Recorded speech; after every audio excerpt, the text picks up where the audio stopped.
Er war ein X-Man, er war MacGuyver und nun spielt Lucas Till die Hauptrolle im neuen Film Son of the South. Dieser FUFIS Podcast wird euch präsentiert von Newsedu, die neue News-App auf eurem Handy mit personalisierten Nachrichten und mit allen News und Hintergründen von FILM.TV. Wählt einfach FILM.TV als Topic aus auf newsedu.com. Lucas Till spielt Bob Sellner. Bob Sellner. Falls ihr euch fragen solltet, wer ist das?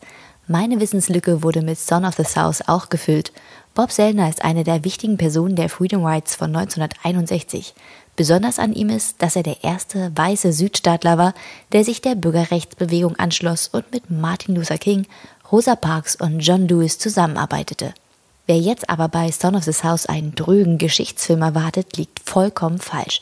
Sicher, es ist eine Verfilmung nach einer wahren Begebenheit aus der Vergangenheit, aber das Thema ist immer noch wichtig und hochaktuell.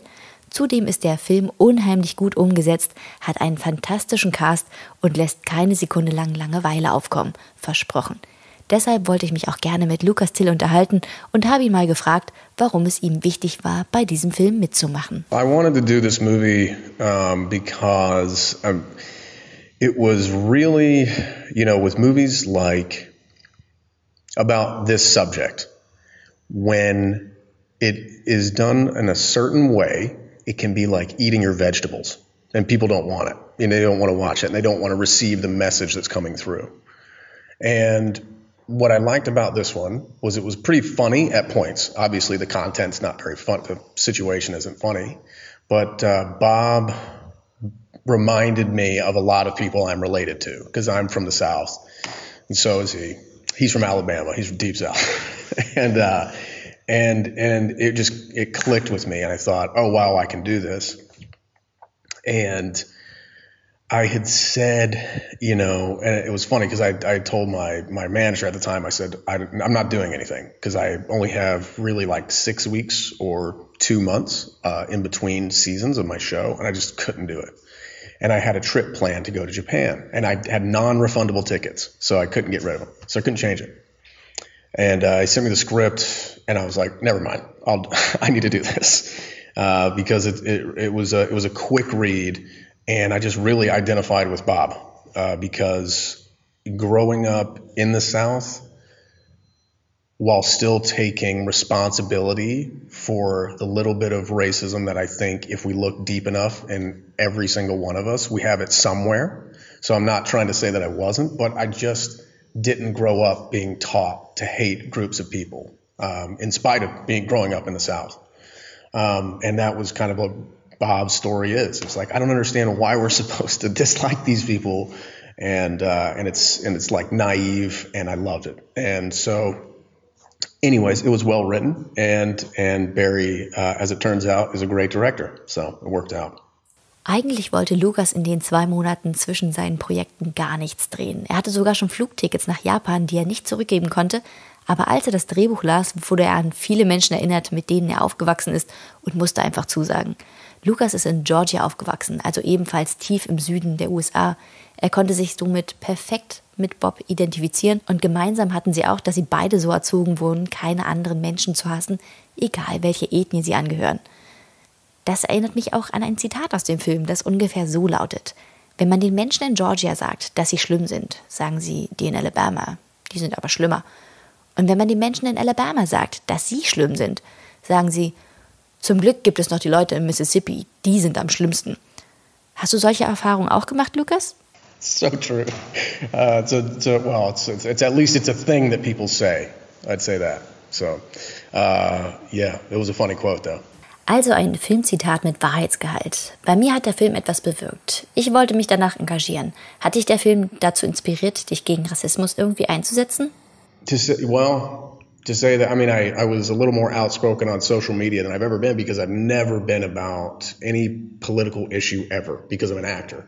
And I want people to watch my things based on what I'm in the movie, not because of any beliefs that I have. I don't put anything out, or I try not to put anything out there. But when George Floyd was murdered on camera, it was time where, and then we had just done the movie 8 months before George Floyd was murdered.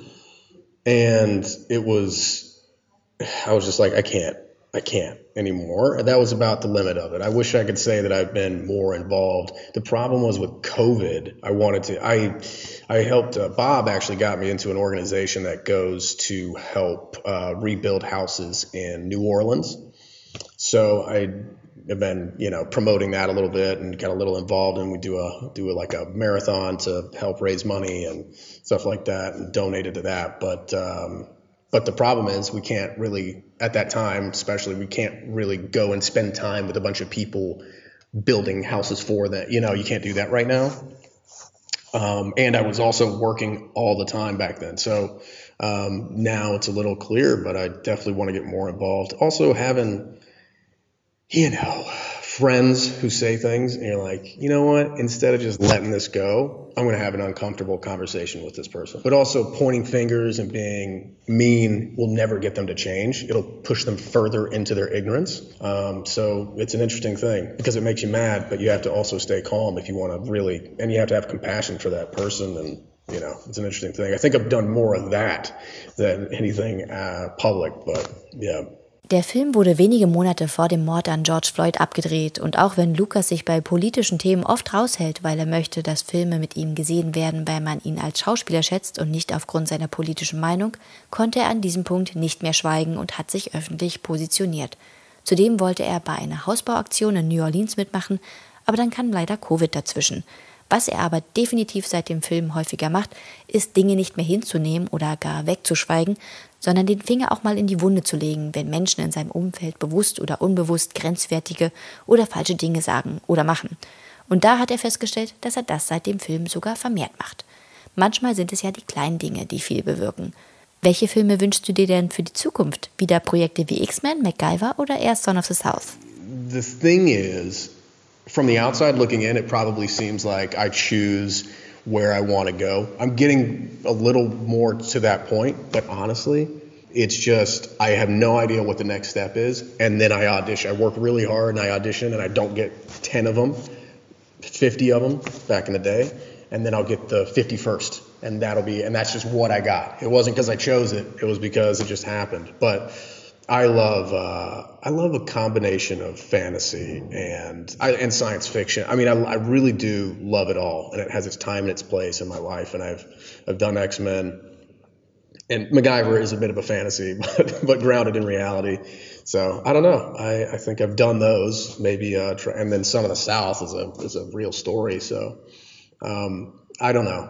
Man hat es also nicht immer leicht als Schauspieler. Manchmal stellt man sich bei 50 Castings hin und es wird nichts, aber das 51. klappt dann.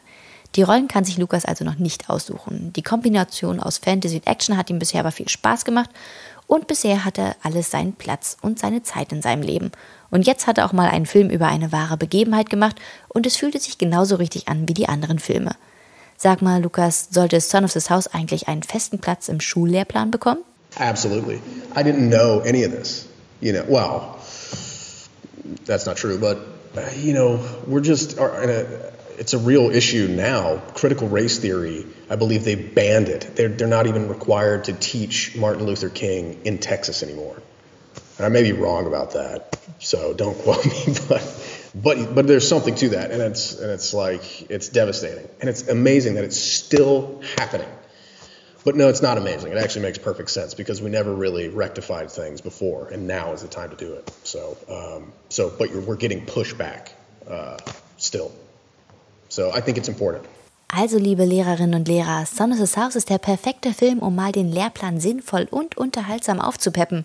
Und für alle anderen auch, geht ins Kino, schaut Son of the South mit Lucas Till, Lucy Hale, Lex Scott Davids und Jake Abel. Und für alle Brian Dennehy-Fans, der Film wurde vor seinem Tod abgedreht.